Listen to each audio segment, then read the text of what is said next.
ಜನಸಾಮಾನ್ಯರ ಸಮಸ್ಯೆ ಆಲಿಸಿ ಅವುಗಳಿಗೆ ಪರಿಹಾರ ಕಲ್ಪಿಸುವ ನಿಟ್ಟಿನಲ್ಲಿ ಜನಸಂಪರ್ಕ ಸಭೆಯನ್ನು ಹಮ್ಮಿಕೊಳ್ಳಲಾಗಿದ್ದು, ಜನಸಂಪರ್ಕ ಸಭೆ ಮೂಲಕ ಸಮಸ್ಯೆ ಪರಿಹಾರಕ್ಕೆ ಪ್ರಯತ್ನಿಸಲಾಗುತ್ತದೆ ಎಂದು ಜಿಲ್ಲಾ ಪೊಲೀಸ್ ವರಿಷ್ಠಾಧಿಕಾರಿ ಬಿಂದುಮಣಿ ಹೇಳಿದರು. ಕುಶಾಲನಗರ ಪಟ್ಟಣದ ರೈತ ಸಹಕಾರ ಭವನದ ಸಭಾಂಗಣದಲ್ಲಿ ಪೊಲೀಸ್ ಇಲಾಖೆ ವತಿಯಿಂದ ಹಮ್ಮಿಕೊಂಡಿದ್ದ ಜನಸಂಪರ್ಕ ಸಭೆಯಲ್ಲಿ ಸಾರ್ವಜನಿಕರ ಅಹವಾಲುಗಳಿಗೆ ಉತ್ತರಿಸಿದರು. ಜನಪ್ರತಿನಿಧಿಗಳು, ವಿವಿಧ ಸಂಘ ಸಂಸ್ಥೆಗಳ ಪ್ರತಿನಿಧಿಗಳು ಹಾಗೂ ಸಾರ್ವಜನಿಕರು ಸೇರಿದಂತೆ ಸುಮಾರು 150ಕ್ಕೂ ಅಧಿಕ ಮಂದಿ ಜನಸಂಪರ್ಕ ಸಭೆಯಲ್ಲಿ ಪಾಲ್ಗೊಂಡು ತಮ್ಮ ತಮ್ಮ ಕುಂದುಕೊರತೆಗಳ ಬಗ್ಗೆ ಚರ್ಚಿಸಿದರು. ಪಾರ್ಕಿಂಗ್ ಸಮಸ್ಯೆ, ಅಡ್ಡಾದಿಡ್ಡಿ ವಾಹನ ಚಾಲನೆ ಸೇರಿದಂತೆ ಹಲವು ಸಮಸ್ಯೆಗಳಿಗೆ ಸೂಕ್ತ ಕ್ರಮ ಕೈಗೊಳ್ಳುವಂತೆ ಜನರು ತಿಳಿಸಿದರು.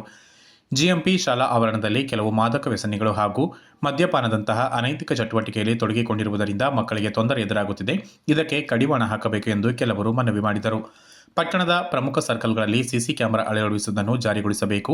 ಅಧಿಕೃತ ಪರವಾನಗಿ ಇಲ್ಲದ ಪಡ್ಡೆ ಹುಡುಗರು ಬೇಕಾಬಿಟ್ಟಿ ವಾಹನ ಚಲಾಯಿಸುತ್ತಿದ್ದಾರೆ. ಅಂತವರ ಮೇಲೆ ಕಾನೂನು ಕ್ರಮ ಕೈಗೊಳ್ಳಬೇಕು. ಪಟ್ಟಣದ ಪ್ರಮುಖ ಬೀದಿಗಳಲ್ಲಿ ವಾಹನಗಳನ್ನು ಅಡ್ಡದಿಡ್ಡಿಯಾಗಿ ನಿಲ್ಲಿಸುವುದರಿಂದ ಶಾಲಾ ವಿದ್ಯಾರ್ಥಿಗಳಿಗೆ, ಸಾರ್ವಜನಿಕರಿಗೆ ವ್ಯತ್ಯಯ ಉಂಟಾಗುತ್ತಿದೆ. ಈ ಬಗ್ಗೆ ಕ್ರಮ ಕೈಗೊಳ್ಳಬೇಕೆಂದು ವಿವಿಧ ಸಂಘಟನೆಯ ಪ್ರಮುಖರು ತಿಳಿಸಿದರು. ಈ ಸಂದರ್ಭದಲ್ಲಿ ಎಲ್ಲರ ಅಹವಾಲು ಹಾಗೂ ಸಮಸ್ಯೆಗಳನ್ನು ಆಲಿಸಿದ ಪೊಲೀಸ್ ವರಿಷ್ಠಾಧಿಕಾರಿಗಳು ಸಾಧ್ಯವಾದಷ್ಟು ಸಮಸ್ಯೆಗಳ ಬಗ್ಗೆ ಅಗತ್ಯ ಕ್ರಮ ವಹಿಸಲಾಗುವುದು ಎಂದು ಭರವಸೆ ನೀಡಿದರು. ಪೊಲೀಸ್ ಇಲಾಖೆ ಒಂದೇ ಜನರ ಎಲ್ಲ ಸಮಸ್ಯೆಗಳನ್ನು ಪರಿಹರಿಸಲು ಸಾಧ್ಯವಿಲ್ಲ. ಸಂಬಂಧಪಟ್ಟವರ ಗಮನಕ್ಕೆ ತರಲಾಗುವುದು ಎಂದರು.